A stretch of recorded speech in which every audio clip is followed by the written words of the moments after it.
got the circle of death. There we go. Okay, we're streaming live. Now, there is a 60-minute lag, which means that I won't get a message from our colleagues saying that we can see you until 60 seconds. But I think we just go because they say it from the beginning. So welcome, everybody, to our second Wild Service book club, discussing the first chapter of the book Reconnection with the very wonderful Jay Griffiths. Thank you so much for being here. Award-winning author, friend of the campaign, and just a wild, wonderful, brilliant woman, author of Kith. If you haven't read it, we'll put a link in the chat. You should buy that.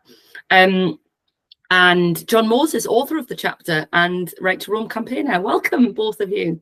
Thank you so much.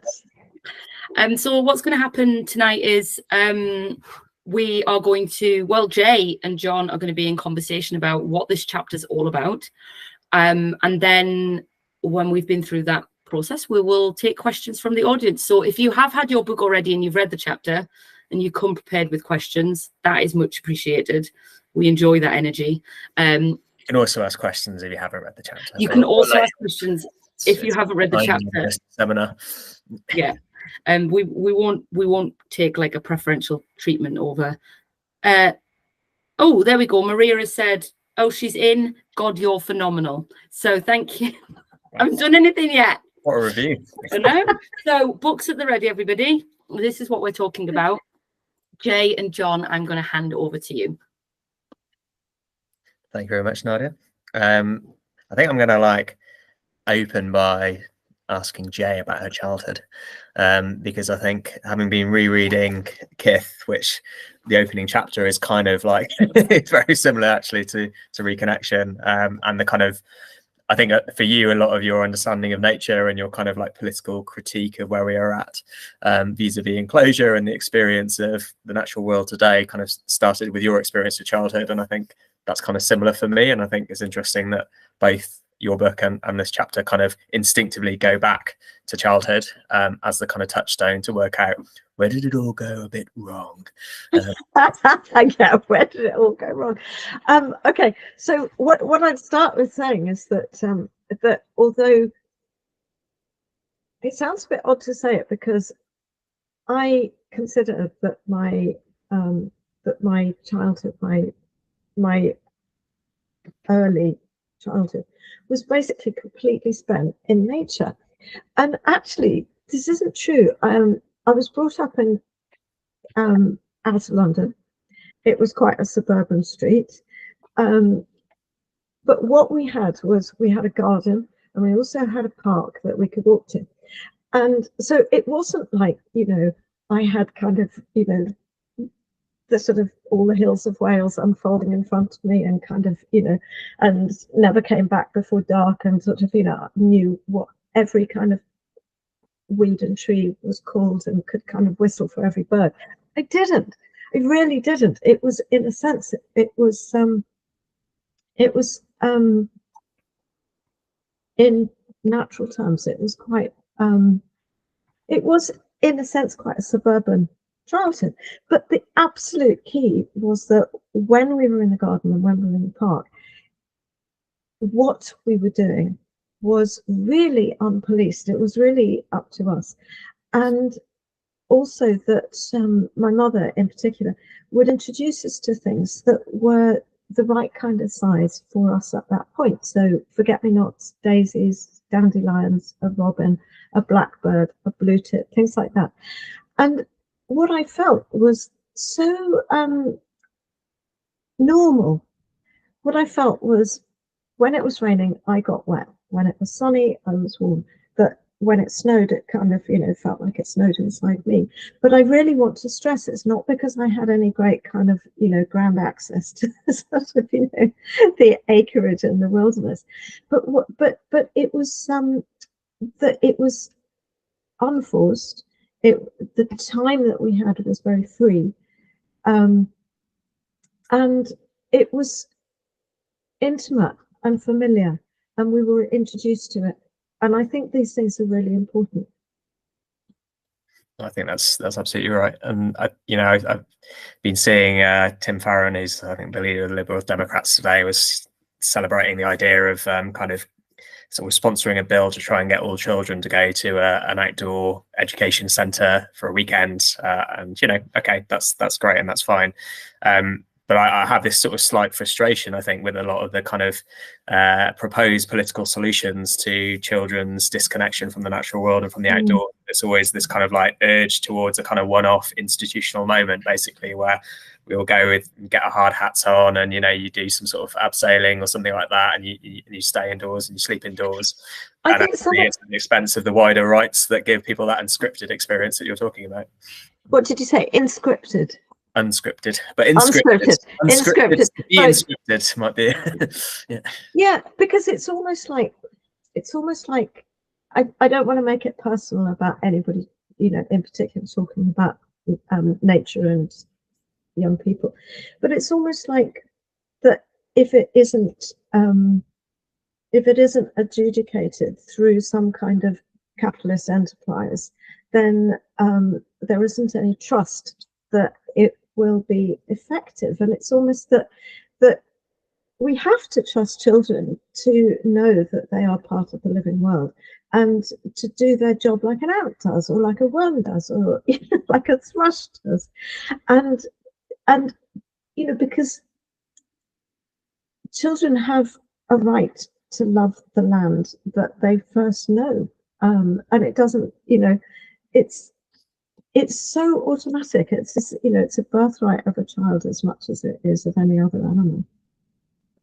I was thinking this morning that, you know, looking back at the places that were kind of significant to me or meant something to me, and I guess kind of I didn't have quite as urban an upbringing as it sounds like you did. I sort of lived in a little village in South Wales, but I was kind of near like a busy motorway. I was near the M4, just outside Newport. You know, it wasn't a particularly kind of like special place or area, outstanding natural beauty or anything like that. But still, there were those kind of pockets of wildness, and I think children are kind of weird, like heat-seeking missiles for that kind of unofficial countryside. I mean, we talked about that a little bit last week with Nick, but you know, and I thought actually all the places that I can remember being important to me as a kid were either I had no rights to be in them, or they don't exist anymore. And that was quite a kind of striking realization, I think, in hindsight, because I wasn't so explicitly conscious of it, I think, then, but I obviously am now looking back. I think that's really important. It's almost like, you know, children are the scruffy little commoners, and they know that where the kind of, you know, where the adults have sort of dictated, this is the kind of, you know, this is the adult space, this is the owned space. What children, you know, what children always do is go for the, you know, the edges, the scruffy bits, the bits that have got litter in, the kind of, you know, because they're going for the bits that don't look controlled, and where they're, and they do. Children really have the sense of like, oh, okay, if that bit has been demarcated and enclosed for grown-ups, then this is our bit that's left, you know,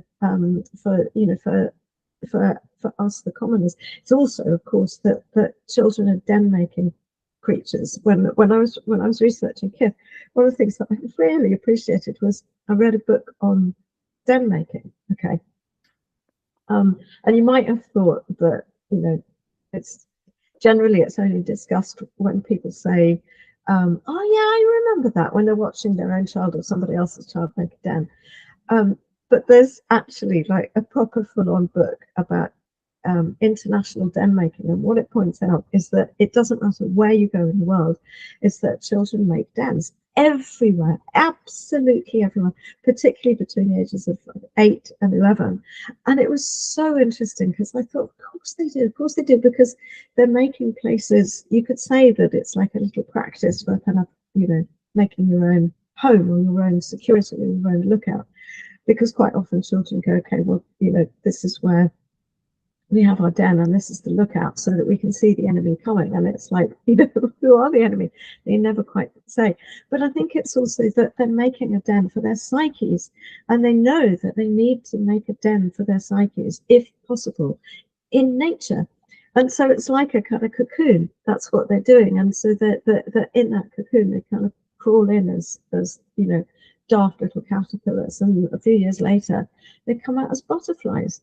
You know, well, sort of. I mean, probably also quite clever. I've remained a very dark little caterpillar. I actually saw a beaver dam for the first time last year, and it was funny, we had 2 young children with us. And you know, as soon as they saw the dam, they were obviously just kind of like completely both blown away, but also then immediately kind of in tune with it, and they immediately like became the beavers, and they kept like stomping around, brilliant. beaver, beaver, beaver, beaver, beaver, and just got like Yeah. around and started dam making themselves basically, and that kind of immediate kind of affinity between what a beaver would naturally do and instinctively does as soon as it finds an opportunity to create these kind of mad bits of architecture. It's amazing that children left alone everywhere will do exactly the same thing too. Yeah. So from childhoods to the experiences of I mean that we've got to this point now. I don't know if you saw this kind of University of Sheffield study where it kind of assessed roaming ranges of children by generation. So it sort of got granddad and asked them to draw a circle of what range they would roam on a map in the kind of area of Sheffield. And it was yay big, and then the parents it was yay big, and then the children it was yay big. And it seems like there is this kind of increasing generational enclosure of children's lives and children's ability to roam. That seems partly historical and this kind of ongoing process that we've been experiencing since pretty much the 18th century, and also wrapped up in kind of contemporary urban planning, the dominance of cars and all that kind of stuff as well. I mean, how does enclosure fit into all this for you? I mean, perhaps we should talk about what enclosure is first. I guess Okay. I just want to step, just step sideways with that, because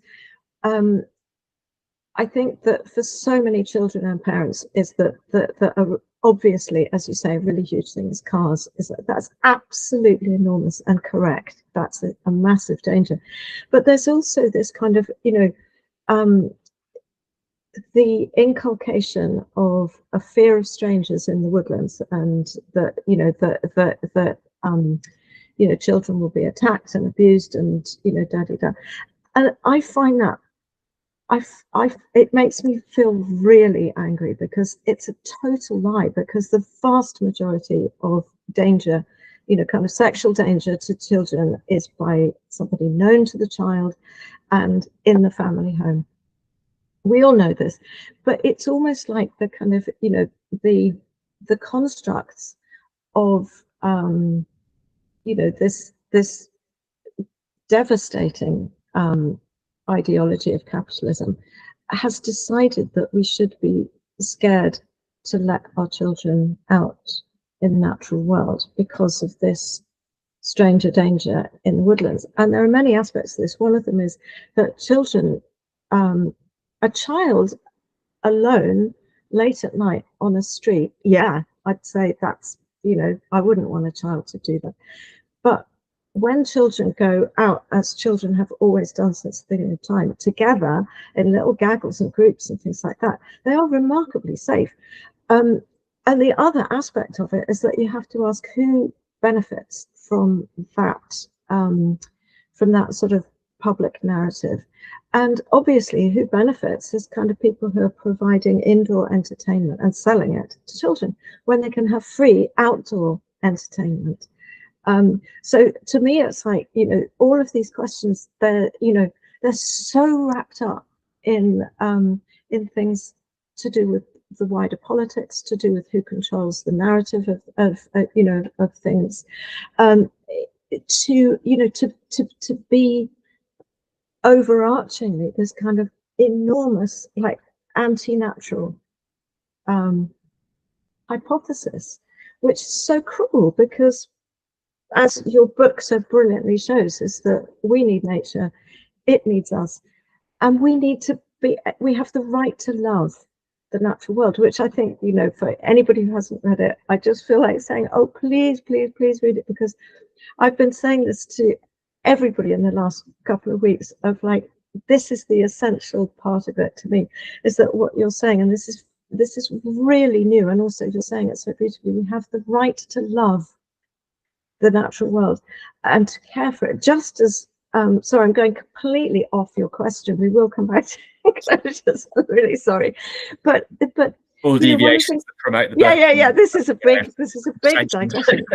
This is a really big digression. But one of the things that's so striking is that you ask almost anybody about the kind of housing or home they want. And the first thing that's absolutely pitiful is people want a home and deserve a home. And the fact that that is becoming ever harder to get, even to rent, is a disgrace. It's an absolute disgrace, because it's in the Human Rights Act that we have the right to a home. Like a rabbit has a right to a warrant, you know, it's in the Human Rights Act. But the other thing, just extra to that, is that what almost everyone says is, ideally with a garden, because we know that we want to love a piece of land.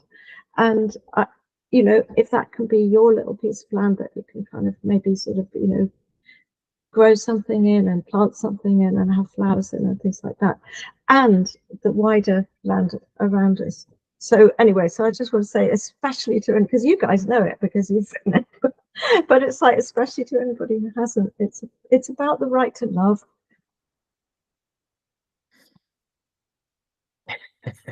No, it is. So what was the question? Well, no, I just wanted to. I'm not supposed to come in on this tonight. But I disagree, Nadia. Get in. Well, so I totally agree with everything that you said. I want to link back, you know, this free range that we don't have. Particularly if you ask people, like you said, Jay, it's stranger danger and it's traffic is the reason that's given for the free range. But what is the thread that is linked to land access? Other than that, right? So if we didn't have such abysmal access to land, would we still be in the same scenario where traffic and stranger danger are the reasons why children had no free reign, like that free range? Well,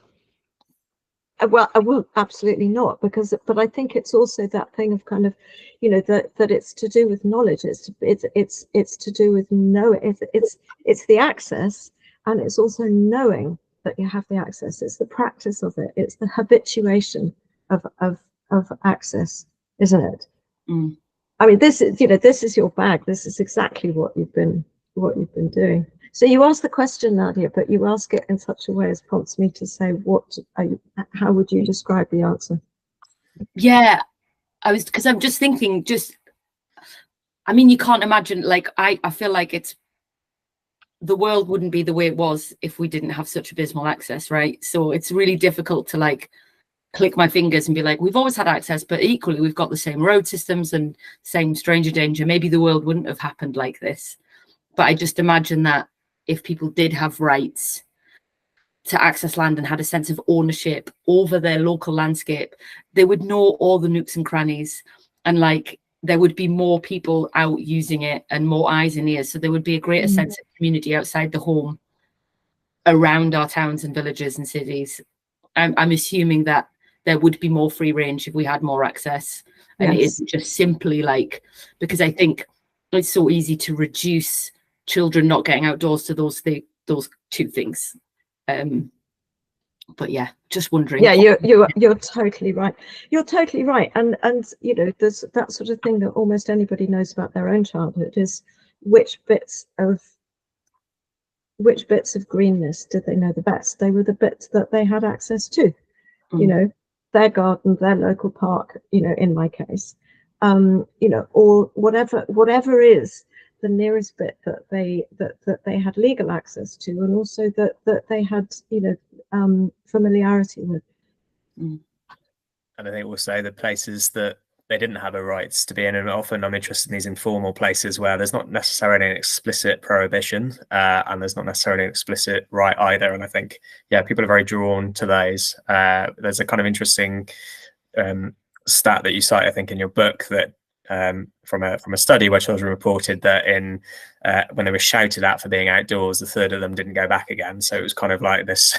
So I think we kind of blame children for staying inside now and not showing interest in the outdoors and this kind of stuff, but then in the moments that they go out in the world and they kind of seek out these interstitial spaces that are less supervised, as you were saying, are also going to be the places that they're most likely to get shouted at and have a kind of like negative experience. I mean, I sort of talked about, I always go back to this weir that's at the bottom of the hill from me, and I spoke about it last session as well, but it's the kind of basically the village swim spot, and always has been for generations for the children that have been there. Then one day it's all closed up, and when I FOI'd the Natural Resources Wales, who are a kind of public body that run it, you know, to them it just doesn't exist as a kind of a space of public interest or public recreation. It doesn't, you know, because children are basically, and their needs and the things that matter to them are invisible basically within the political system. So those spaces kind of disappear, and they're stripped away. Now there's a load of security cameras and that kind of stuff up there to put people off. And then when I challenged Natural Resources Wales about this, they said, well, you know, they had to do it because there was antisocial behaviour at the weir. And I said, what do you mean there's antisocial behaviour? It's like a swim spot, you know, this kind of thing. I said, oh, well, you know, children were kind of smoking drugs, or, you know, like, you know, there was kind of what they imagined to be kind of sexual licentiousness going on, which is basically just kids having a snog and that kind of thing. You know, I mean, and this was the sort of justification used to police and shut down like one of these spaces. And, you know, going for a swim in your mates in the height of summer, if there's only going to be one thing that really pulls all kids in the Xbox age out, it's the opportunity to do something like that. And if that's safe, then and I think that's why, you know, in the campaign and with access rights, why it's so important to me that we start with the default assumption of rights of access and then work out kind of where exceptions should fall, because it's exactly those informal, weird places that will never get picked up if you just say, well, we should guarantee access to this or that land use or that land type. Instead, the assumption should be that people have a right to be, unless there's a strong justification otherwise. And I think that's key for the psychology of children and where they like to reside as well. Yeah. Totally. What do you think, Nadia? No, well, I was just doing admin behind the scenes. So I guess Jay, when you were reading Jon's chapter, did anything come up for you that you wanted to ask Jon about? Oh, actually, do we make a little bit of space for Jon to tell the audience what the chapter's about if people haven't read it, because we haven't done that? Yeah, let's do that. It's called Reconnection. What does that mean? Indeed. So reconnection, I think, it's interesting that we talk about this idea of connection to nature, and of course the fact that we even have to describe it in those terms, that we even have to use this concept of connection, or even use the word nature itself, implies a disconnection. It implies a kind of a break and something that's gone wrong. So this chapter is sort of examining kind of through the lens of my own history and the story of the place where I grew up, like what has led basically to that break with the natural world. So it begins with the discovery of these children's footprints, which stem from the kind of Mesolithic age, so about 8,000 years ago, that I discovered last year when I was down on the Severn Estuary, which is where I grew up. I grew up in this kind of estuarine level kind of marshland, basically, in the south of Wales. We'd found these little kids' footprints that are buried in the silts, basically, during the spring tides, and it just sort of created that weird time portal effect in my brain where, you know, I kind of zoomed back and I was encountering a childhood in exactly the same place that I had my childhood, but with a kind of totally different set of coordinates and expectations. And you can sort of tell from the way that the footprints are jumping and hopping around and that kind of stuff, like what the kids were doing, what kind of activities they're involved in. So it sort of starts with thinking about, okay, what was their childhood like growing up in this environment? What was my childhood like growing up in this environment? How were they kind of similar, and how were they different? And quite quickly, when you explore why those childhoods are different, you come into contact with the experience of enclosure. So we went from this kind of environment that those Mesolithic kids would have grown up in, which was a sort of open marshland habitat, kind of, you know, scrappy heath, estuarine marsh, lots of waders and funny birds, probably very like abundant actually, with natural life. And that steadily goes through a kind of process of enclosure, and the kind of the openness of the sort of the field systems and the land there and the moors and the wastes, these sort of uncultivated areas of land, got curtailed into sort of almost like a grid system with hedges stuck around it and a private property sign stuck up. So I was kind of interested in exploring, okay, what does that mean then for my childhood and how that was different to these Mesolithic hunter-gatherers. And then that led me really to the propaganda essentially of the improvers, the people that argued for enclosure, and they made these amazing kind of surveys of each county around Britain, where they basically went through what was happening with the land use, they went through kind of what the commoners were up to, and then they kind of marshaled their arguments for how it was all terrible and why we needed more efficiency. And if you kind of study enclosure, or you get taught enclosure in school at the moment, you basically get told a kind of like fairly classic narrative about it, which is that, you know, it was necessary for agricultural efficiency.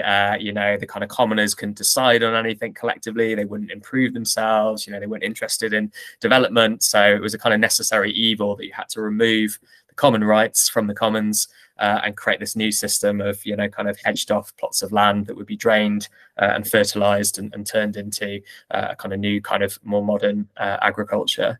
And then you actually read the pamphlets of these people and you realize it's not really about kind of grain yields and all that kind of stuff at all. It's a completely kind of moral crusade, essentially, against a certain type of person, a commoner, and the way that they lived, and yeah, what it meant for kind of landowners and the possibility of land ownership. And that's really clear in the kind of moralizing language that we can kind of get into, and some of the kind of prescriptions that they give to the commoners and to landowners after they've tried to go through this process of enclosure. So yeah, that's kind of where the chapter goes. And one of the things that I absolutely love about what you've done is that the way that you're considering the language and ideology of the enclosures, looking at weeds in quotes and plants, and at the commoners. So like the common plants and the common people are alike being considered kind of, you know, ugly, unproductive, scruffy, unwanted. Can you say a bit more about that? Yeah, so in this pamphlet, so the one for Monmouthshire where I grew up, it's written by this guy called Hassel, and he creates these kind of mad long lists of all the kind of wildflowers that you might encounter in a field system, and basically one by one goes through his recipe for how you exterminate them, because in his mind they kind of get in the way of, yeah, kind of rural efficiency and the sort of modern farming practices. But at the same time, as you say, when kind of commoners are being described by in a kind of language of improvement, they too are described in exactly these terms. They are described as like the weeds that sit on the kind of dunghill, basically, of society. And I think there's this really clear parallel going on all the time in these documents, that the way that kind of nature is written about as a kind of like an obstacle, as a kind of inefficiency, as a kind of problem, is exactly the same way in which the kind of the commoners, the people that are using their kind of common right to kind of informally graze the landscape, they too are kind of obstacles. They are inefficient, you know, they've got no kind of interest in kind of like profit and self-development and this kind of thing as well. So I think there's and you know, and it plays out in the landscape in exactly the same way, that, you know, the things that they do to improve the land are also the things that destroy the biodiversity upon it. So, you know, if you go to the kind of Gwent levels today, I mean, there should be a really, really rich marshland environment with all kinds of amazing waders. You know, it should be absolutely kind of fecund with life. And what you'll see is a fairly like regular grid system, bits of like pasture, basically, with a few bits and pieces that have escaped here and there. So there is a nature reserve in Mago, which I grew up right next to, and it's got kind of bird hides and all that kind of stuff. So you get a sense of what might have been in that landscape at scale. But yeah, you know, efficiency, improvement, all these things basically meant the extermination of life, and with it, the kind of extermination of the culture of the people that lived on it. It's so interesting because it's also that what, you know, that it seems to me that there's such a parallel that you're drawing out, which is the, you know, the political aspect of it, which is that the enclosures absolutely hated the independence of the commoners, and that kind of sense of autonomy and independence is really key to the kind of, you know, the in a sense the I was going to say kind of the working classes, but it doesn't, I mean, that's not a phrase that works, because it's actually, these were kind of people, these were just people before they were forced to be workers for somebody else. And that, you know, that wonderful thing that you know, that I think is such a parallel of weeds and wildflowers, which are strong, independent, and self-sufficient. And those were the qualities of the commoners when they had the commons, is that people could be, you know, strong and independent and self-sufficient. I just, as well, I'm just, when you're talking, there are so many places now in urban areas, brownfield sites, which have some of like the best collections of wildflowers and insect and invertebrate life that has managed to, like, you know, they've been pushed into cities too, and now you'll find more wildflowers on a like a brownfield site than you would in the countryside, and it's just like, yes, love that. I also must just say quickly that I've had a message off Amy Jane Beer, and Lockie is outraged to say that you discovered the Mesolithic footprints, because oh yeah, I should give full context here. So I was invited to return to the place of my youth by Dr. Amy Jane Beer, who's in the process of researching what I think will be a magical book about archaeology. And she brought me down, and it's part of a project going on there where a kind of rogue archaeologist who's formerly left academia, he's retired now, is kind of doing a big survey of all the Mesolithic kind of remains basically that are down there on the Gwent levels. So we went out for the day.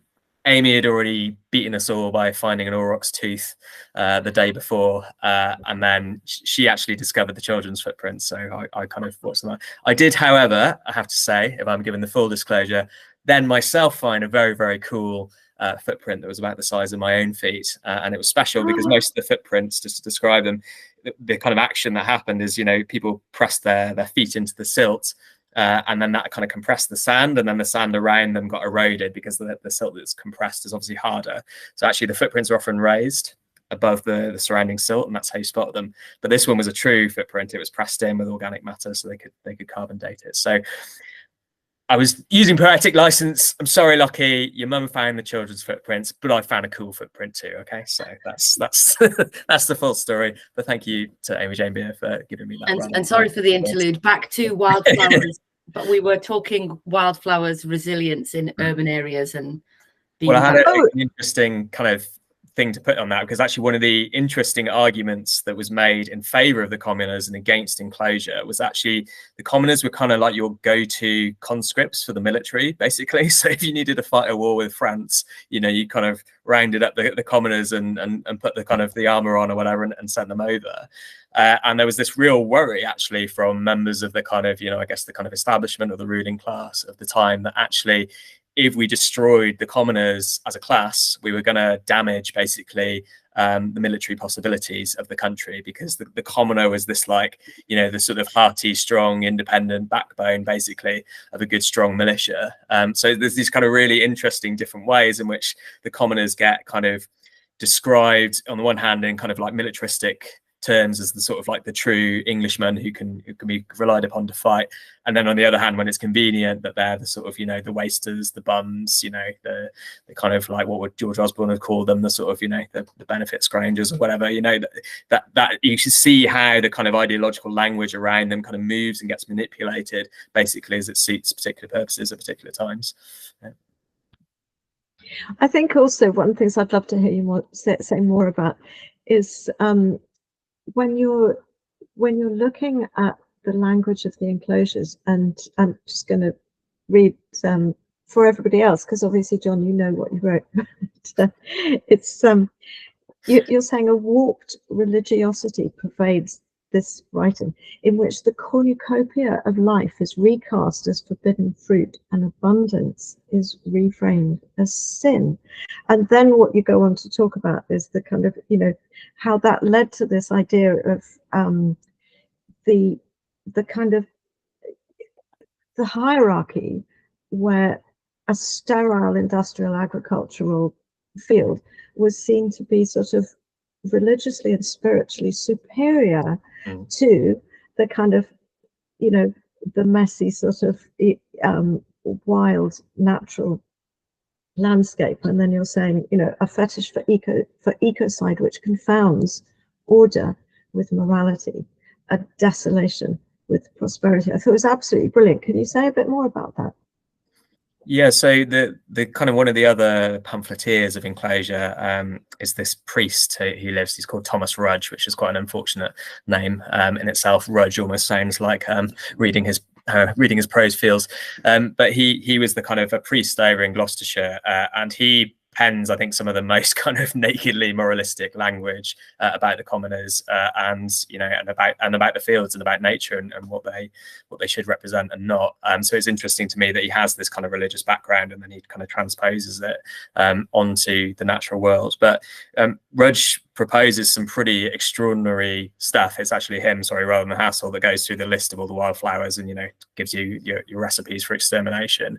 But one of the things that I think shocked me the most when I was reading his pamphlets is that he talks about what you should and shouldn't plant in the hedgerows that you put up when you enclose the fields. So the way that you did enclosure, this is before the era of the barbed wire fence and all that kind of stuff. So you'd plant like blackthorn and hawthorn and kind of like spiky, shrubby hedgerows basically, and stick it around the land. And he kind of goes through explicitly which trees you shouldn't plant, including like the medlar tree and pear trees, basically kind of trees of cornucopia essentially, because otherwise there's a danger that the commoners that you've kind of shoved off the land and can no longer use it for their kind of grazing and informal forage might come back and start using the hedgerows to kind of pick the medlar fruits and pick the pears, and sort of re-nourish themselves essentially from the kind of free gifts of the land. So he says, if you must plant fruit trees, then make sure they're sort of 3 meters back from the hedgerow on your side, so that there's not going to be any fruit that like dangles over the side. So I just thought, like, in that kind of psychology, to me, is sort of everything that you would kind of consciously and explicitly and artificially malnourish the landscape in order to basically kind of malnourish people, and to make sure that they don't have a kind of means by which to kind of survive and live that kind of autonomous life that we were talking about before. And I think that's what kind of really shocked me reading through all these things. I'd read the kind of classic Marxist critique of like enclosure, and he says what you imagine Marx might say about it, that the kind of the poor people get their land or the rights to the land kind of stolen from them, and then that's all part of like driving them to the cities to become industrial laborers. And you think, okay, so far so very Marxist, that's the kind of classic analysis that you might expect from someone of his ilk. And then you read the pamphleteers and they're basically like, yeah, so what we need to do is like, stop people having any means of like living from the land, so that we can turn them into wage laborers and like live on the farms and like basically run the prices down. You're like, oh, Marx wasn't doing analysis, he was just describing literally what these people were telling him. It's extraordinary how like writ out large it is essentially. And the way that that's kind of filtered through, I think, historically is as I said earlier, that we've got this idea that things that were obviously in a quite blatant bits of propaganda being espoused by these people are somehow just kind of passed as like, the kind of the truth of what the situation was. And it was a sort of, desperate inevitability that enclosure had to happen. And yet when you see really what's motivating and driving them, I think it throws all of that into question. And then obviously throws the landscape that we have today into question as well. I'm not sure that actually answered your question, but it was sort of yes, it did. And I just do find it so interesting, this kind of, that nothing is only what it looks, you know what I mean? And it's like we're looking at land and access to land, and then there's this huge swathe of politics comes in. There's a huge swathe of kind of social hierarchy that comes in, and then there's also that huge kind of like swathe of it's not what many people would consider to be kind of the heart of Christian thought, but it is one of the unfortunate by-effects of a lot of the Christian church's attitudes of like, supporting the kind of support the status quo, and also kind of, to be in a place of opposition to the natural world, because the spiritual world is not the natural world, but the spirit is opposed to the body, and the human body on the body of the land is in absolutely in the core of kind of the biblical tradition. This is the beginning of kind of both sex and idolatry and kind of and paganism.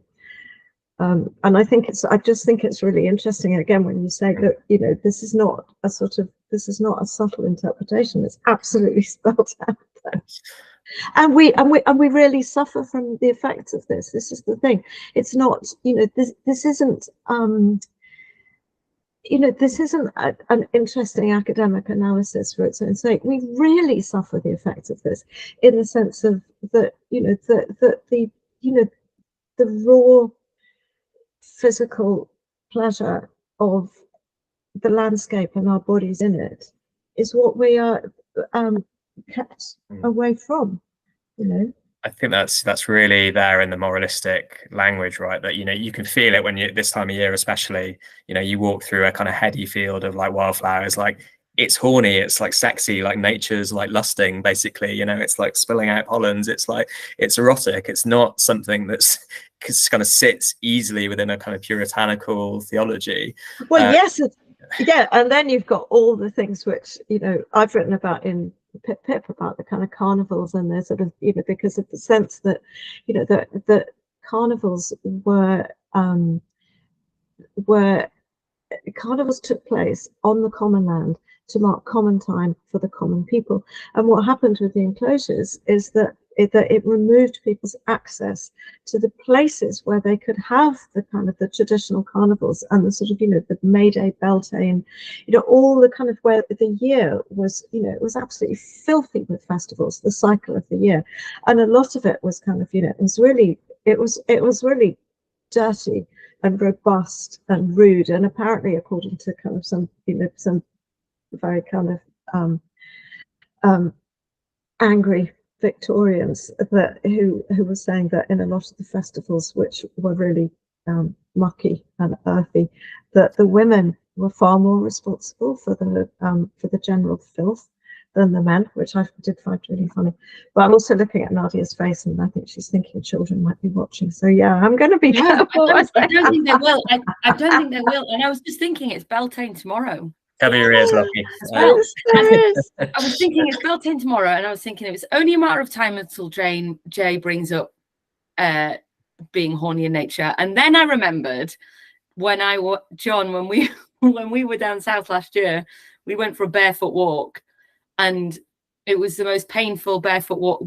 There was a field which was just basically the whole thing was bramble, and it was just like, we thought it would be a really nice thing to do, but we went in the wrong field at the wrong time, and it was just as the grass was high enough and the bramble had been cut that it was growing back, that it was completely hidden by the grass. So every step was like, that looks like green grass, and it was just like, oh.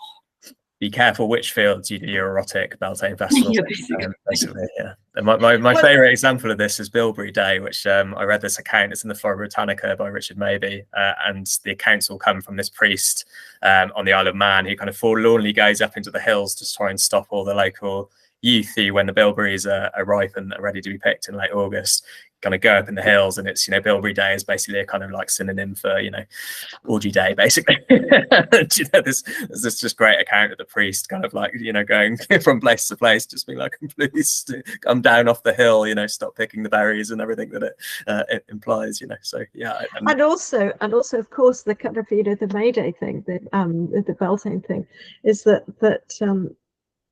what they say is May sex led to June weddings, and the full moon of June is called the mead moon, also known as the honey moon. So basically, it's like kind of pretty soon after May Day, there's kind of like, you know, there's kind of bin loads of pregnant wenches and kind of get married. You need to get married quite swiftly. So hence the honeymoon, the June full moon. Yeah, oh 1 month after. That's in PipPip, isn't it? I feel like I've read that. That's where I've read it. Okay. Yeah. It is. I do. My best friend Lucy Lapwing talks a lot about the different bits of nature that are just really horny. Like there's just some things in nature, whether it's like a toad, just like at that time of year when they're all getting to their breeding grounds. Like there's just something definitely horny. The way like a dragonfly will just kind of land really erect and then its eyes will just look around. Like there are some, like even flowers where you just like, I can't look at this flower because it is so erotic. And I'm leading a guided walk on bird watching, and all of a sudden I'm horny. But it does happen when you get connected to it, like it's kind of, it catches you off guard sometimes, just like the way some kind of like catkins hang, or tell you what mine is, beech trees. Beech trees are the most erotic tree as well. Discuss. Slight tangent, but it is May tomorrow, and we're all, getting ready for the Mead Moon. Oh, we so are. We so are. And I think it's also that thing of kind of that again, you could say that the attitude that sort of privatizes everything, encloses everything, includes us. And I'm not saying that kind of, that people should have lots of sex with other people, because I don't think that tends to work out very well. But what I do think is that the kind of sense of the immersion and the infusion into a wider sensuality is really good for us. And after all, a lot of people don't have somebody but a person that they want to have sex with. And that beautiful kind of sense that absolutely anybody could be in the natural world and looking and smelling and kind of stroking and being stroked by, and kind of, and all the rest of it. And it actually means that, that we're all lovers of nature. And nature is the lover of all of us, the mother of us all, and the lover of us all. Which is the basis of true connection, right? I mean, that's well, we look for connection in other people, but that's where it all stems to. I don't know if that's kind of a derailing conversation or just exactly the sort of conversation we needed to have. But,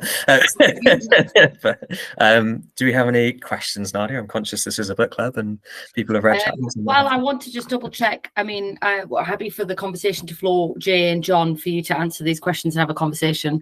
But was there anything else, Jay, about John's chapter that you wanted to touch on? I think I've said the main things, which, I mean, yeah. And just please read it to everybody who hasn't. It's so good. Well, I will just say that Edwin messaged to say it's not a question, but they were sitting in the park earlier today reading the book, and just as he finished the chapter, a bird shat on the page. So I think, what does that mean, John? It can only be a good omen, right? I mean, there's I feel like it's in the spirit of everything that we're saying, that a bird might shit on my finely pressed words. Okay, and there's somebody that's it's a blessing. It's a blessing on a book. It is. Absolutely. Somebody's saying that they've maybe never been aroused by catkin, but they'll keep an open mind, which is all we're asking for, isn't it? Really. I have a couple of questions here. I think so.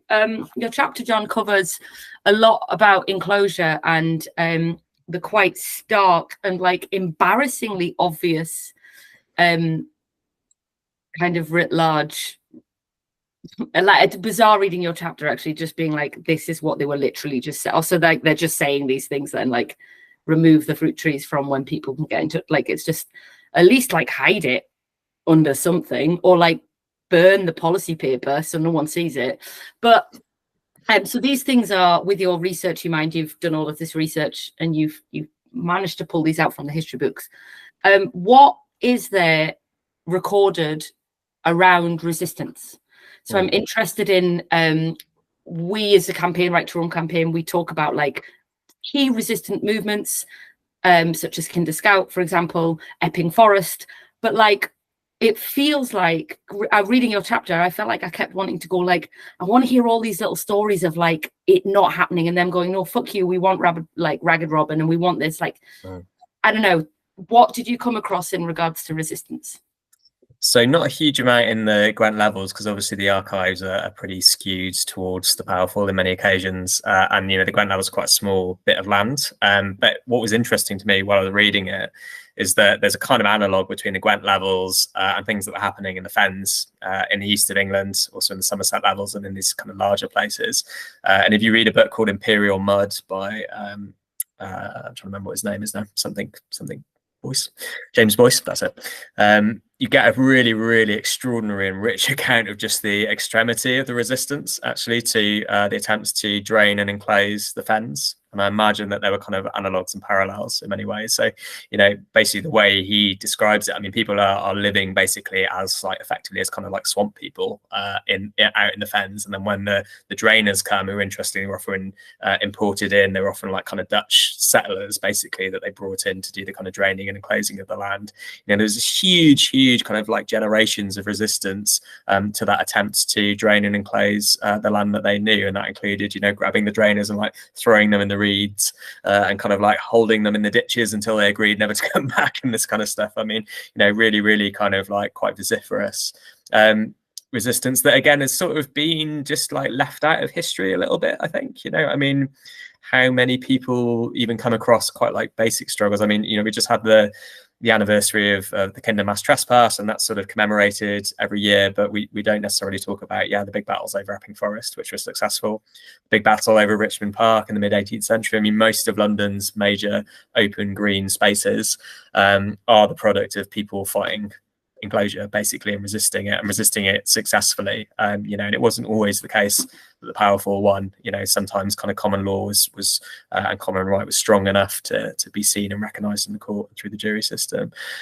So yeah, it's a kind of patchwork account, I suppose. But you know, I think what we see with the kind of enclosure pamphlets that I was looking at is the kind of beginnings of this ideology that has pretty much been with us, I think, ever since. So, you know, I would say the enclosures are still going on. I think, you know, when you know, matey boy from Natural Resources Wales tells us that we have to shut off the swim spot because, you know, kids might be, you know, kissing each other or whatever. I mean, we're dealing with exactly the same ideological parameters that were set by people like Thomas Rudge. Now, I'm not saying the Natural Resources Wales guy like is kind of explicitly conscious of that, but that's the point, right? That these ideas are kind of saturated into our culture, into our ways of thinking, into our kind of like political practices and how we organize society.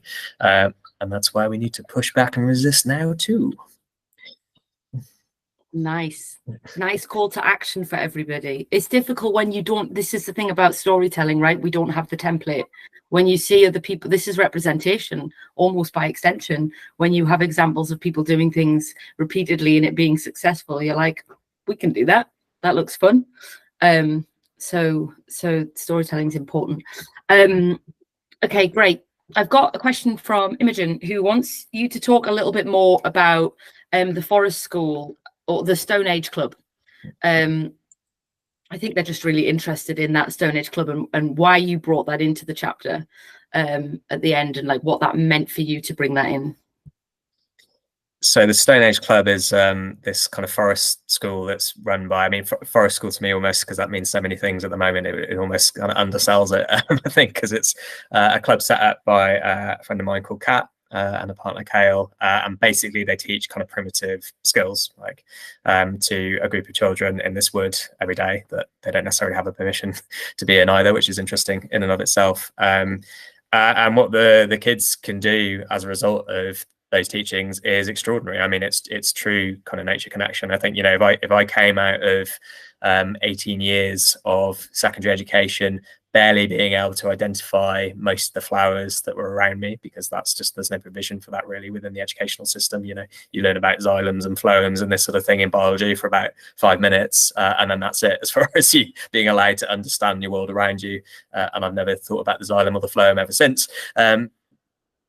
So, you know, that's the kind of standard educational experience. Whereas, you know, there are 10-year-olds coming out of Cat and Kale's Forest School, the Stone Age Club, who can, you know, tell you every species of mushroom, you know, within a kind of 5 mile radius, and whether they're edible and whether they're poisonous and whether they have kind of medicinal uses. They're making, you know, plasters from the kind of like the stripped off tops of, you know, these kind of like mushrooms that grow out of birch trees. You know, they know how to create a fire from scratch, just as kind of primitive, quote unquote primitive communities would do today, or Mesolithic communities would have done 8,000 years ago. They know how to like flint knap and make bows and all this kind of stuff. So the reason I kind of brought it in, I think, is as a kind of counterpoint, I suppose, to disconnection. And I wanted to kind of like a positive way in which actually reconnection is also always happening all the time. In spite of all the things that are being done to us, you know, we are still here talking about the horniness of plants.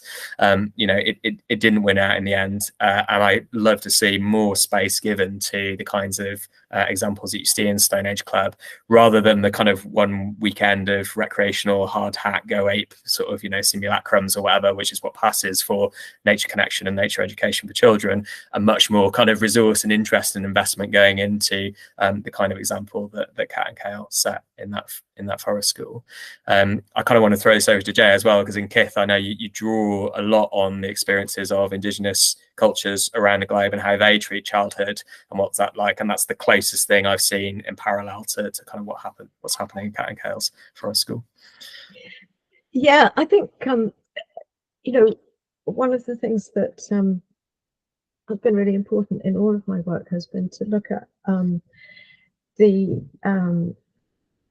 the ways of knowing and the philosophies of Indigenous cultures.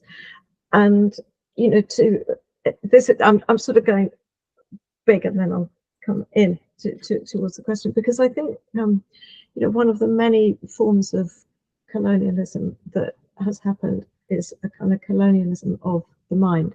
And this idea that the kind of Western non-Indigenous way of knowing, of the dominant culture's way of knowing, is the only way to have an intellectual tradition. And it's so odious and it's so racist and it's so stupid to think that. So there's been like this kind of intellectual apartheid, which really dismisses Indigenous cultures, philosophies and intellectual histories. But one of the things that I found so interesting is the way that in Indigenous community after Indigenous community after Indigenous, in the Amazon, in the Australian deserts, in the Arctic, I just kept on experiencing this really strange sense of there's one big lack. I can't hear children crying, you know, that sort of like cross, frustrated crying.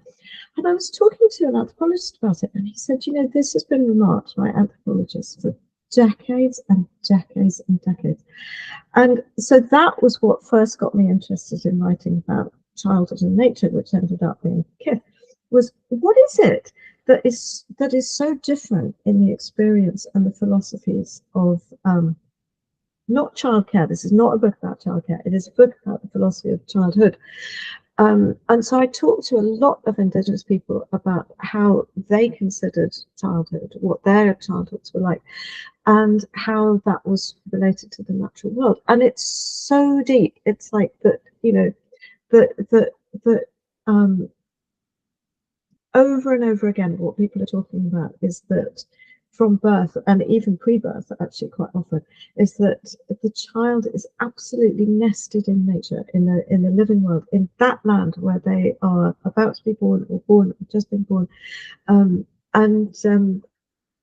that the child is introduced to, like say in Australia, the kind of, you know, the songline that it's on, the child will be introduced to that bush, to that insect, and told its relationship to that bush, that insect, that animal, that creature, that bird. And there's also, you know, there's such a strong sense that, like in the Amazon, for example, childbirth should happen in the forest gardens, because then the child from birth will be imbued with the condensed energy of the plants.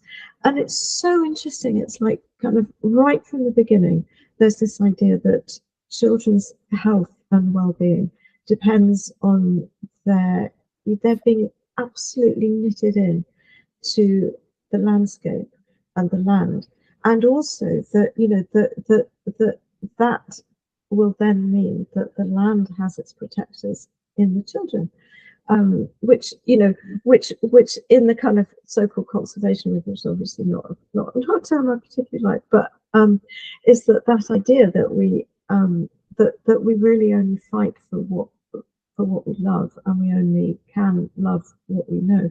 And it's so deep in Indigenous philosophy and it's also so deep in Indigenous philosophy that the land is the source of law, LAW, which is also kind of such an intellectual difference from the dominant culture, which thinks that law, L-A-W, is kind of inherent in words and books and courts. And actually, the truth of the that I don't want to say all Indigenous cultures are the same, but in some ways, there is such a remarkable relational identity of saying that, you know, the law is in the land.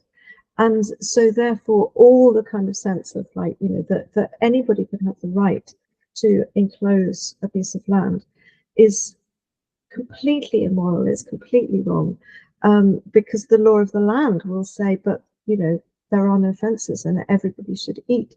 It's very interesting. There's a court case that's just been decided in Australia, which is banned. I can't tell you the names of it because I haven't got the names in my head and to hand, but a court case which has just been decided in Australia about whether or not there could be a huge mining project going ahead.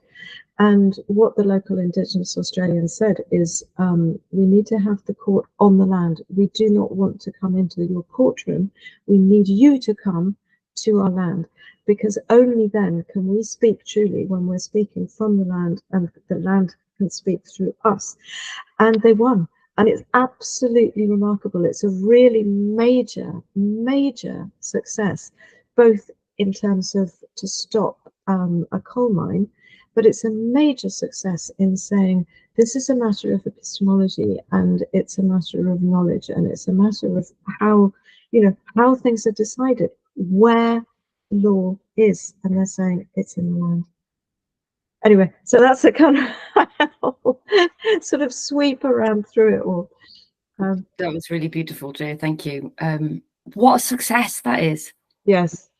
Maybe we dedicate this book club to that success and, Yes. and those people in that moment.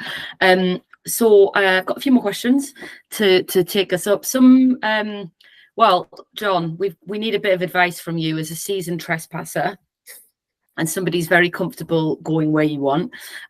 Kelly, just like kind of back to basics a little bit, as asked in the chat around, like, how do you get people to break through that kind of conformity? And they've tried to get pals to come along with them, but they are so detached. That idea of, like, why would I do the thing? And what advice would you have? Is this to the act of trespassing, or yeah, to go on? Well, actually, specifically a Landscape of Freedom event, but I guess in just even an organized event, but never mind just a one-on-one trespass. So I think, I mean, you know, I think the one-on-ones in a way are the most important, right? Like doing it for yourself and exploring your own local environment. I mean, I think there's two things that I guess I sort of learned to do early on, and one was to retrain how I looked at the map, because, you know, I'd grown up as a, you know, I kind of had my sort of anarchic childhood where I'd just seek out all these informal places, but without any explicit kind of political sense of what I was doing. And then as a teenager, I got involved in mountaineering and Duke of Edinburgh, and I learned how to read maps properly and, you know, do all that kind of thing. And then it sort of trained my eyes to look at the map in a very particular way, where I'd immediately be drawn to, okay, where's the footpath, where's the access land, and often getting in, you know, minibuses to be driven through 3 hours away or something to go to a national park. And I think I've had to kind of consciously retrain my eyes to look at the map and think, actually, what's interesting in the landscape, what's fascinating to me, you know, regardless of whether there's kind of formal access or anything like that there first. And then I think that begins to sort of develop a story and an interest for yourself in the landscape, and gives you a bit of a purpose when you're going places. And just, you know, just to begin that process of kind of like pushing out your local area and starting to form your own relationships and connections. And then I think that means when you arrive trespassing or whatever, you're not so worried about, you know, oh, should I be here, should I not, is the farmer coming, you know, is it all going to go wrong? And instead you're really following up on a kind of like an intuitive interest and fascination that comes from you.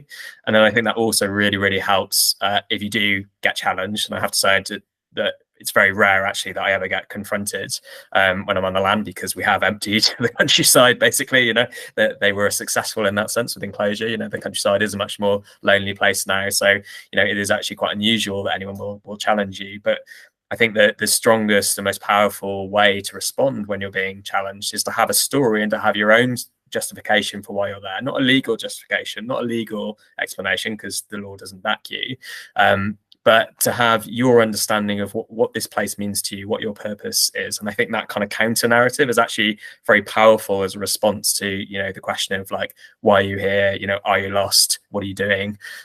You know, and you can just explain very honestly what you're doing and why you're there and what it means to you. And I think that kind of immediately, the fact that you have a kind of counter narrative that's rooted in meaning and in a story, I think is very powerful, and it kind of often diffuses any aggression that you get kind of coming towards you.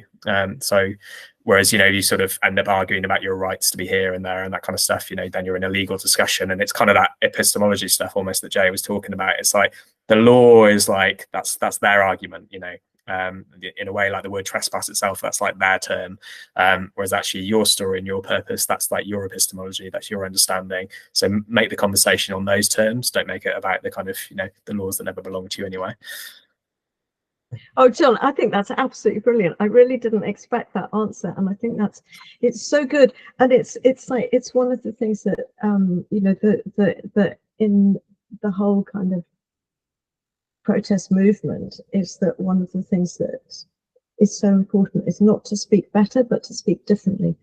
And that thing of kind of using a script that somebody else is not expecting, and also it's really authentic, you know, that you're not doing it as a kind of trick. You're saying, look, you know, seriously, like, you know, this is how the world is to me, and this is how the land is to me, and it's a powerful way of doing it, to say, yeah, I have a story, I have a reason, I have a, you know, I have a wish, I have a dream.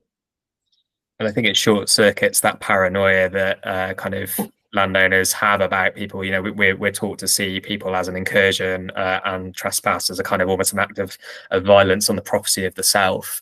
And I think when people have a kind of, a story that feels authentic, that comes from them, I think it sort of immediately tweaks their brain a little bit, but like, oh, hang on, you know, I'm not just dealing with someone here to cause disruption. That's always the assumption. They're here to cause damage, disruption. They're here to do no good. And actually, all of a sudden, you're having a much more kind of emotive and maybe kind of mutual conversation about what this bit of land that we find ourselves on means. And sometimes have, you know, depending on the sort of cosmic nature of the landowner, you know, can have really positive, interesting discussions, you know. And I think the more that you're connected, the more you're tuned into the plants and the ecology, the more you have to say and share as well. And sometimes, you know, you might have noticed things that they don't know about their own land. And for some landowners, at least, that might be actually surprisingly enriching. So, you know, it can always surprise you. And I think that's why we say in the Right to Roam, you know, don't always look for the antagonism, don't look for the fight, like try and find ways to have a different kind of conversation, and always stay polite, even if they're not, because you'll be surprised the places that the conversation might go. And I think in the end, that's a better place than just screaming at each other across different purposes. Nice, thank you. Fun fact, I actually Googled, oh, now I've forgotten the word, what is it? Epistemology. Epistemology this morning, reading a book. I was like, don't know what that word is.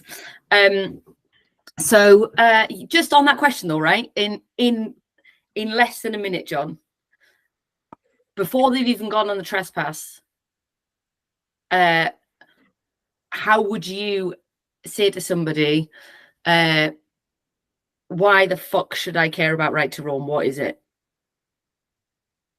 Why do you care about? Like if I'm talking to a friend and I'm like, hey, if I'm talking to a pal and I'm like, oh, I support this campaign, and they're like, what is it? Why should I care? I think ask them about their childhood. Ask them about the places, just as we did at the beginning of this conversation, right? So ask, you know, what places were important to you, what places meant things to you when you were young, when you were in that kind of instinctive kind of heat-seeking missile moment of your life, looking for those kind of weird interstitial spaces. You know, what kind of relationship did you have with your environment, and why don't you have that relationship now, perhaps, as well? So, and I think, you know, to me that answers every question that's needed. I mean, you know, for me, I didn't know, I grew up next to this river, and the only bit of relationship I had to it came from that weir that's now enclosed. But I barely knew this river until I trespassed up its banks, you know, and I lived next to it for a decade. That's extraordinary. Like, the river is the grounding force of the valley that I live in. You know, it's the kind of the spiritual presence that kind of like collects and gathers and kind of, you know, binds everything together. And yet I kind of didn't really have an understanding of where it came from or what even looked like 5 minutes up the road. You know, that level of alienation, we've naturalized it and it's become ordinary to us. But actually, the moment you start to sort of like dispel it, the more you're like, holy shit. Like, you know, the level I was living in this kind of constant state of like unnamed and inchoate alienation that I couldn't put a name to, that I didn't fully understand.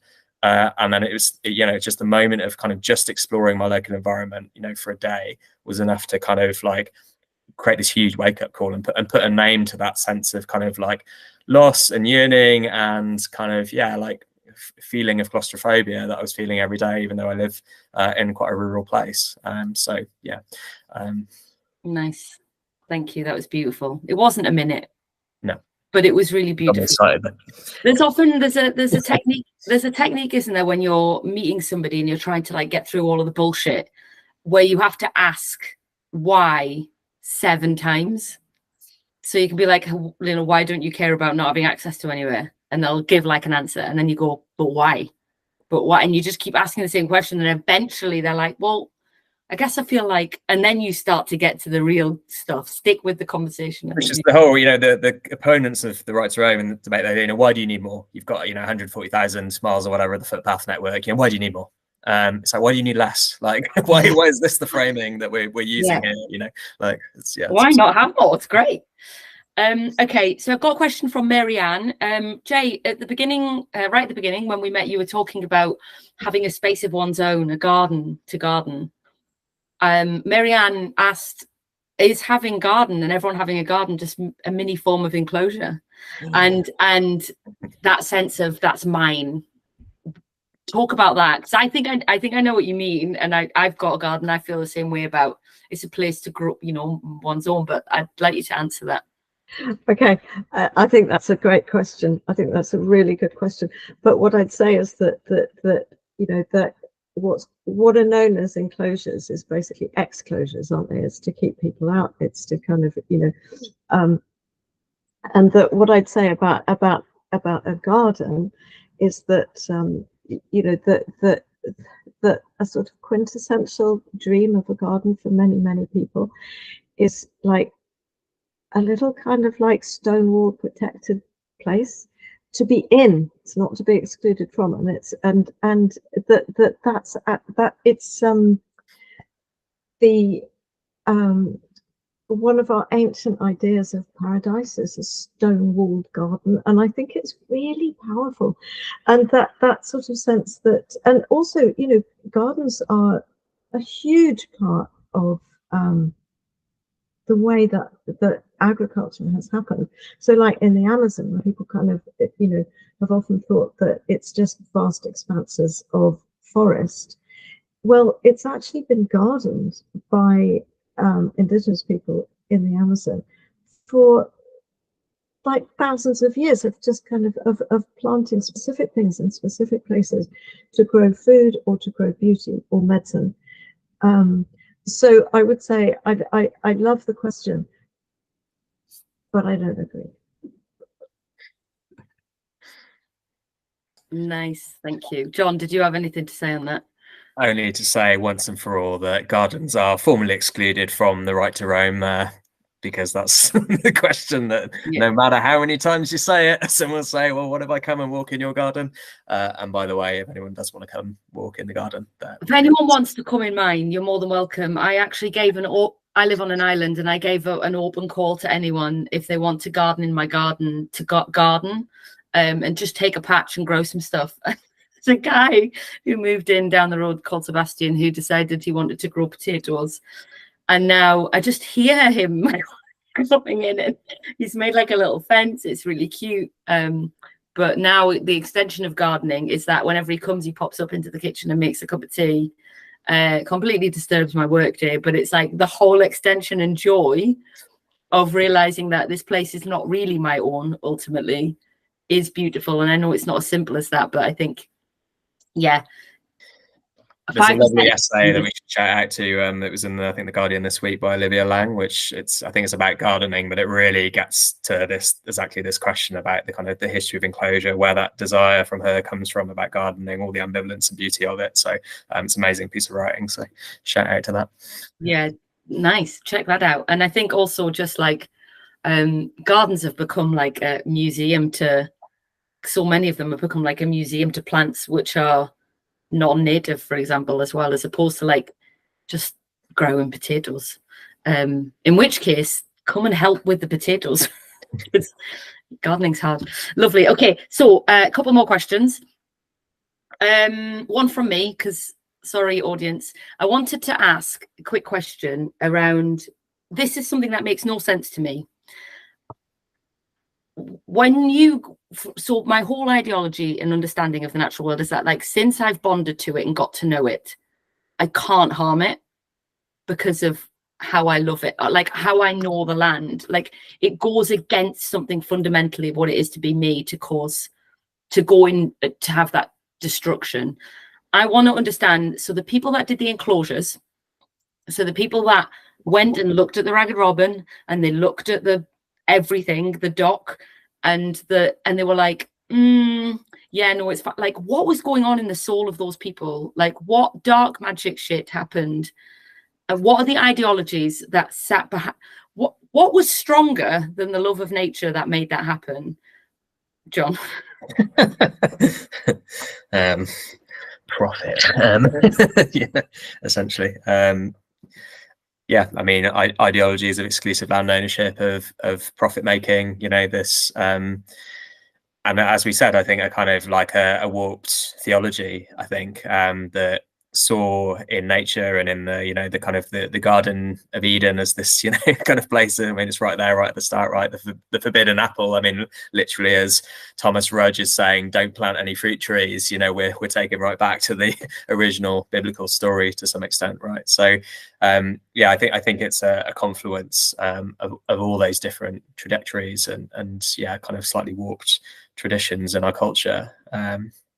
I don't know if that's a satisfying enough answer for you or not, but I mean, it's worth saying. I mean, I never quite know how to sort of talk about this stuff as a writer, but then Charles Hassel, who's the guy that wrote the propaganda piece basically for Monmouthshire, pushing enclosure, I was sort of trying to dig into him, and there wasn't a huge amount about him until I came across his obituary, and I found out, you know, a year after this pamphlet, you know, propagating enclosure and the sort of destruction, basically the draining of the moors and all the rest of it, that he committed suicide. And I'm, you know, I kind of like, well, you know, I don't want to like force a kind of metaphor onto this guy's life, and I don't know what sadnesses were driving him, but there's obviously something about his relationship to the world that, you know, he wasn't able to buttress his sadness, you know, with the kind of satisfaction of what he was doing. So yeah, I don't want to like lay on that metaphor too heavily, because it feels a little bit yeah, a little bit kind of much, but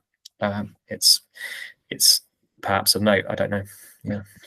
Well, I have no, I think definitely everything you said. I had a brilliant conversation with a woman called Beth Collier, who is a nature allied psychotherapist, a Black nature allied psychotherapist who works in London with clients in nature. And we had a really good conversation about that connection point that you have when you can get horny from nature, or you can like laugh at the way, I don't know, like a hermit crab moves. You have to be vulnerable.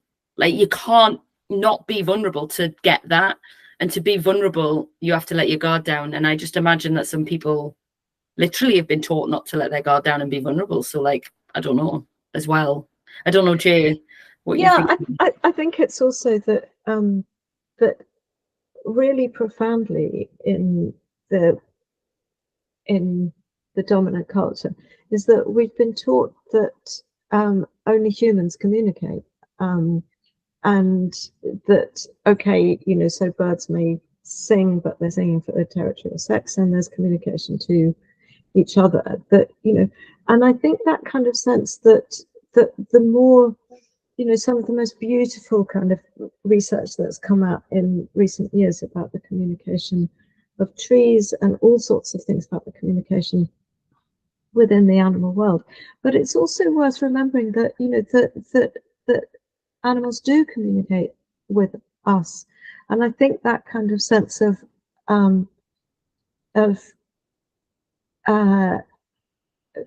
yes, it's being vulnerable, but it's also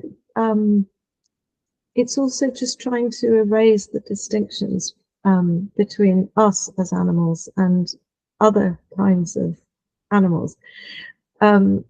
So, you know, because actually everybody knows those experiences where there is, you know, there's a meeting, there's a piece of communication between you and an animal, you and a bird. And the quieter you are and the slower you are, which is one of the other things about kind of, you know, that this isn't about sort of, you know, putting on high vis jackets and kind of going for a route march, but actually just sitting and kind of, you know, sitting and listening is a great way to experience the world coming towards you and communicating with you. And I need to tell you one of the funniest things that happened, kind of like totally true nature story, is that I was I'd gone to this meditation course at a monastery, and it was absolutely dire, and the monastery was really dysfunctional, and I was so miserable. And I'd taken a book which was Sarah Maitland's book Gossip from the Forest, which is about the incredible interlinking of fairy tales with the woodland and the woodland kind of creatures and the lore of the woodlands. Anyway, and I was reading this book on a little hill that was actually called Fairy Hill, and I was leaning back against this tree, and I was so lost in a chapter because what she was writing about was the ordinary magic of the woodlands. Like, just, it's not about kind of, you know, sort of a Harry Potter kind of like wizard school and all the rest of it. It's the very ordinary magic of like the sudden, you know, the sudden calling of a particular bird, or the kind of like a hush, or a particular kind of dappled light. And it's those things that, you know, so her term was, and her point was the ordinary magic of the woodlands. So I was sitting there, I was totally enchanted with her book. And I was so relieved to be there and just sitting with my back against the tree. And I was so still and so quiet for, it must have been probably half an hour. I was just incredibly quiet, incredibly still. So much so, this little robin came and landed on my knee, like on my knee. And what, of course, I want to say to you is that, you know, it was a moment of such profound interspecies connection.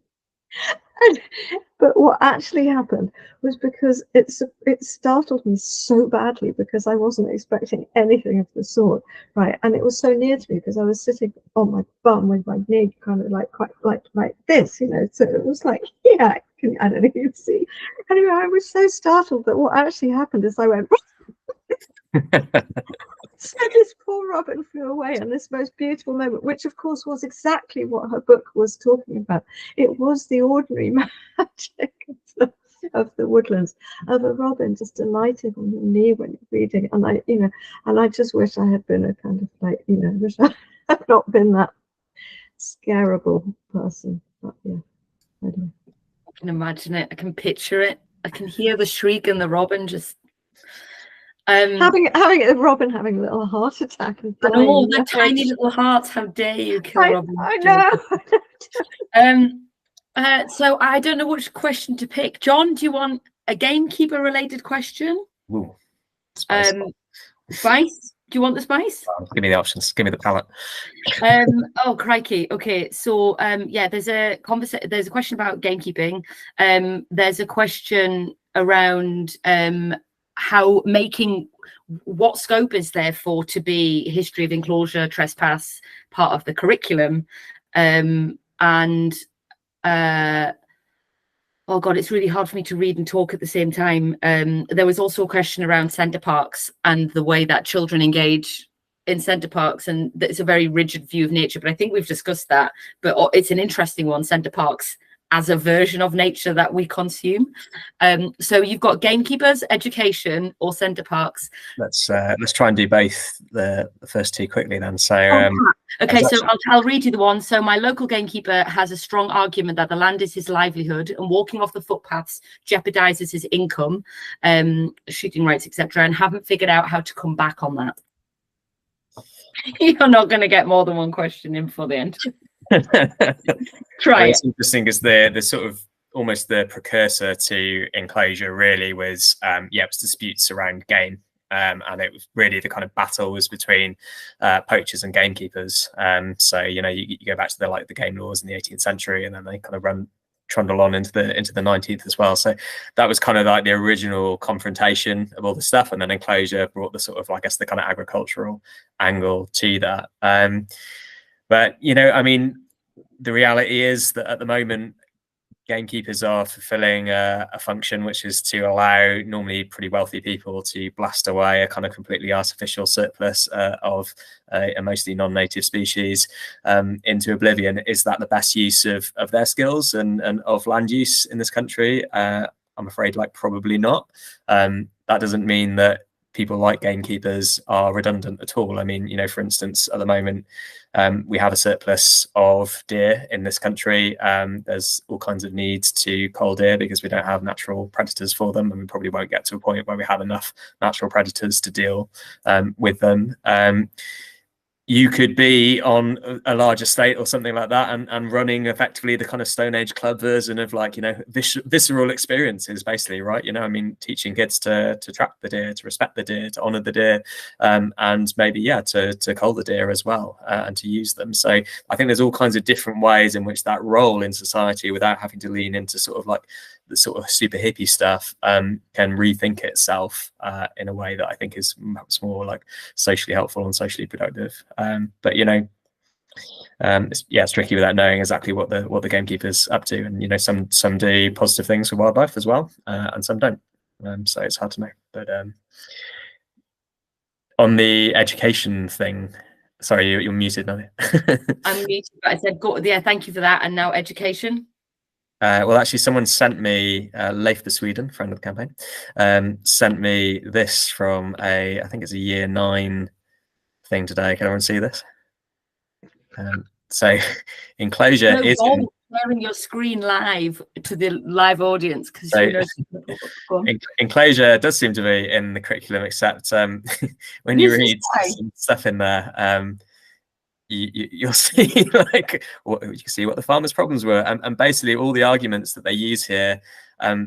These are the kind of arguments that you'll find in the pamphlets that I was describing earlier, that are also explaining, you know, how we need to get all the labourers off the land so that we can run down wages and, you know, make them live out in isolated farmsteads, and please don't teach them to read either, because they might start getting ideas. So I think this is an example of the way that we've even taken the arguments of the enclosure propagandists and are now presenting them in the education system as though they're kind of neutral or unquestionable.